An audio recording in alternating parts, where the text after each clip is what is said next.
ආධුනික පොතේ මම අද ඔයගලන්ට කියලා දෙන්නේ page 9 එකේ තියෙන grade 8 book එකේ page 9 එකේ තියෙන මෙන්න මේ poem එක කරන්නයි හදන්නේ. activity 1.8 වල තියෙන. මම ඒක board එකේ ලියලා තියෙනවා. අපි බලමු ඒකේ මොකද්ද කරන්න කියලා තියෙන්නේ කියලා.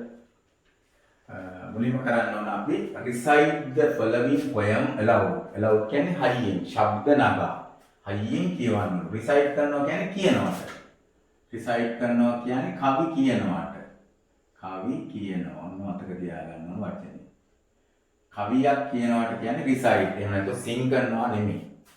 සමහර songs recite වගේ තමයි කියන්නේ. හැබැයි recite කියන්නේ කවි කියනවාට.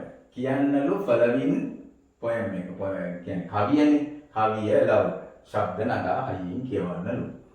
a time to talk. time to talk. දැන් මාතෘකාව තියෙන්නේ කාලය talk කරන්න, කතා කරන්න කියන එක. කතා කරන්න කාලය. time to talk. talk කරන එක කතා කරනවටනේ. අපි ඒක recite කරන්න කියලා දෙන්නේ අපි එන්න recite කරමු. මාත් එක්කම ඔයගොල්ලෝ recite කරන්න. මේක අපහැදිලා ඔයාලා පොතේ තියෙනවා මෙතනත් බලන්න පුළුවන්. When a friend calls to me from the road and slows his horse to a meaning walk, I don't stand still and look around on all the hills I haven't heard and shout from where I am, what's it? No, not as there is a time to talk.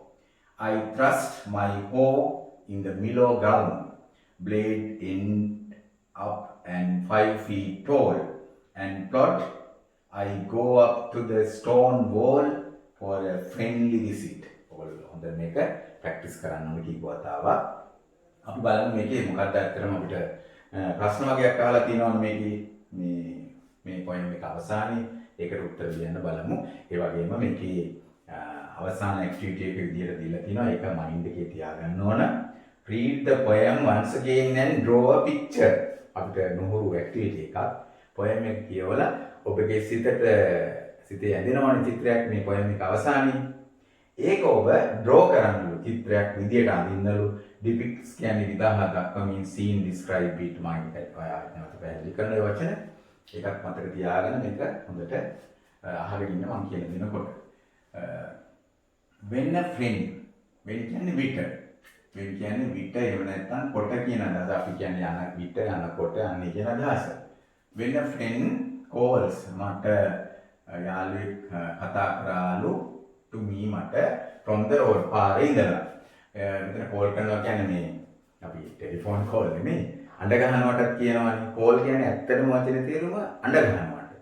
අපි කියන්නේ කාට හරි අඬ ගහන්න කියලා අනේක තමයි call කියන්නේ. When a friend calls to me මට යාළුවෙක් අඬ ගැහුවා from the road පාරේ ඉඳලා and slow කළා his horse එයාගේ අශ්වය to a meaning walk. එයා අර්ථවත් walk එකකට ඇවිල්ලා තියෙනවා. meaningful කියන්නේ අහලා තියෙන්නේ. what is the meaning? අනේ වගේ meaning walk එකක් තේරුමක් ඇති ඇවිදීමකට ඇවිල්ලා එයා. I don't stand still. හැබැයි මම නම් I don't stand. මම හිටගෙන ඉන්නේ නැහැ. still කියන්නේ නිසලව. නිසලව. ඒ කියන්නේ වැඩක් නැතුව නිකන් හිටගෙන ඉන්නේ. and look around. මම එහෙම හිටගෙන ඉන්නේ නැතුවම look around. බැලුවා වටපිට. look around වටේ බැලුවා. and all the hills. එහෙම බැලුවාම all the hills. සියලුම කඳු I haven't heard. නෑ දෙන්නේ. මම ඕකල නෑනේ. ඕකල නෑ කියන්නේ වල්පැල නෙලනවා සුද්ධ කරනවා අන්න ඒ වගේ අදහසක්. I haven't heard. මම යාවට මේ ඉඩම එහෙම කළා නෑනේ. and shout from where I am. මම කෑ ගැහුවලු from where I am. මම ඉන්න තැන ඉඳලා. what is it? අර යාළුවෙක් කෝල් කරන්නේ what is it? ඒ මොකද්ද? යා හරියටම හිතන වැඩ කර කර ඉන්නේ යට හෙන්නේ නැතුව ඇති. no, not as there is a time to talk. අනේ මට නම් there is a time. no, not as there is a time to talk. කතා කර කර ඉන්න වෙලාවක් නැහැ. ඒ කියන්නේ ආ busy නේ වැඩ වැඩි යාට. I trust my hoe in the mellow ground. I trust කියන්නේ දුකිත අනිනවට කියන්නේ. අනිනවා. අයියෙන් අනිනවා my hoe මගේ නගුලෙන් නගුල. plow කියලා කියන්නේ නගුලෙන් අනිනවා.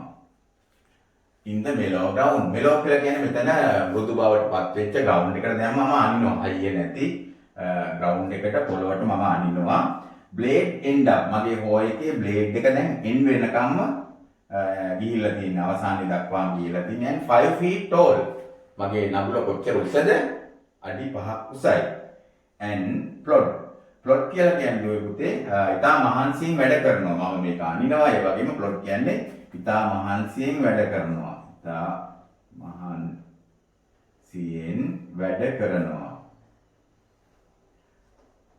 and plot I go up to see stone wall මම ඒ වගේම ගියා ඉහළට උඩට ගියා බලන්න මොකක් උඩද ගියේ stone wall එක උඩට ඒ කියන්නේ ගල් බිත්තිය උඩට නැගලා බැලුවා for a friendly visit මිත්‍රශීලී මේ විසිට් එක ගැන අර කවුද ආවකුවනේ යාළුවෙක් අන්න එයා ගැන ඉතින් මේ අදහස අරගෙන ඕන දැන් මම විස්තර කළා ඔයගොල්ලෝ මේ කීප සැරයක් කියවලා මෙන්න මේ ප්‍රශ්න ටිකට උත්තර ලියන්න ඕන මේ කියනවා මෙන්න මෙහෙම ඔයගොල්ලෝ මේක ලියන්න ඕනද අපි පැහැදිලි කරන්නේ there එහි තියෙනවලු 5 7 10 line in this poem මේ poem එකේ line කීයක් තියෙනවද අහනවා පේජ් කීයක් තියෙනවද හරි ලේසි ප්‍රශ්නයක් නේද if you can count you can write it මෙතන උත්තරේ දාන්න මේ තුනේ rhyming words for walk කියන එකට rhyming words එක වෙන්නේ මේ වචන වලින් මොකක්ද කියලා අහනවා මොනවද මේ පුතේ rhyming words කියන්නේ දැන් කවියක් අවසානයේ අපි සිංහල කවි වලක් තියෙනවා අවසානයේ දැන් අගට එනවනේ වචන ටිකක්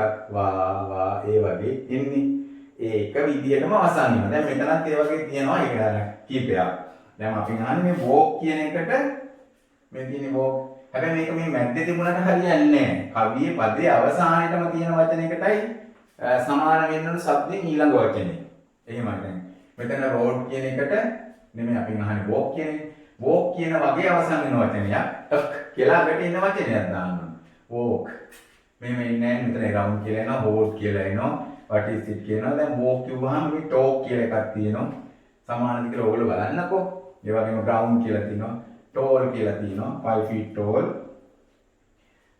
ඒ වගේම boy කියලා තියෙනවා දැන් මේකේ බලමු මොකක්ද කියලා මෙතනින් එන්න ඕන අපිට ගන්න පුළුවන් ඒ වගේම දැන් මෙතනින් ඔයගොල්ලන්ට හිතා ගන්න පුළුවන් මම උත්තරේ කියන්නේ නැහැ කිව්වොත් එහෙම මේක මෙහා වෙනවනේ මේකයි rhyming word එක හොයාගන්න rhyming word කියලා කියන්නේ ඒ වගේ යන සමාන වචනේ මේ වගේ walk කියලා w වලින් එන්නේ අග අකුරෙන් සමාන શબ્දේ එන එක ඊට අපි අහනවා the friend comes asking for මේ යාළුවා ඇවිල්ලා තින්නේ asking කියන්නේ අහන්න ඉල්ලන්න for එකද නගුලද hostද help උදව්වක් ඉල්ලන්නද ඇවිල්ලා වඩා ගැලපෙන එක ගන්න speaker කියන්නේ මේ කවිය කියන්න speaker is මේ කවිය කියන්න බිසිලු කාර්යබහුලවලු not බිසිලු කාර්යබහුල නැහැලු sleep කියන්නේ නිදිමතයි නිදිමතේ කම්මැලි ඒක ඇත්තට ගැලපෙන්නේ නැහැ නේද බලන්නකෝ the speaker is මේ කතිකයා මේක කරන එක්කෙනා මේ කතාව කියන්න කවිය කියන්න වීඩි උදුළු ගගා ඉන්නවලු වීඩ් කියන්නේ උදුළු ගන්නවා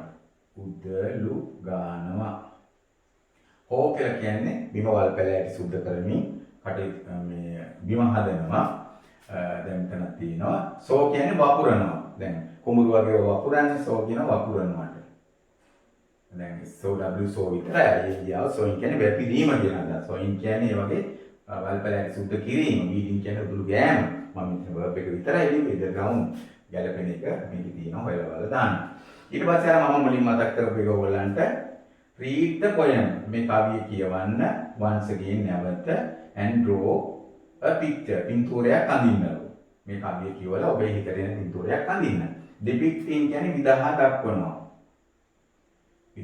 දක්වනවා the scene මේ දර්ශනය describe මේ විස්තර කරපු describe කියන්නේ විස්තර කරනවා දැන් මේකේ තියෙන past tense එක විස්තර කරපු කියන එකයි මම present tense එක විතරයි ලියුවේ ඉතින් මේ වගේ අදහසක් ඔයගොල්ලෝ මේ class එකට කරන්න අපිට අමුතුම activity එකක් තියෙනවා we should draw a picture also describing the poem's meaning poem එකේ තේරුම වෙන විදිහට ලස්සන පින්තූරයකට අඳින්න තියෙනවා හොඳයි අපි ළඟ activity එකකින් හම්බෙමු good luck Thank you.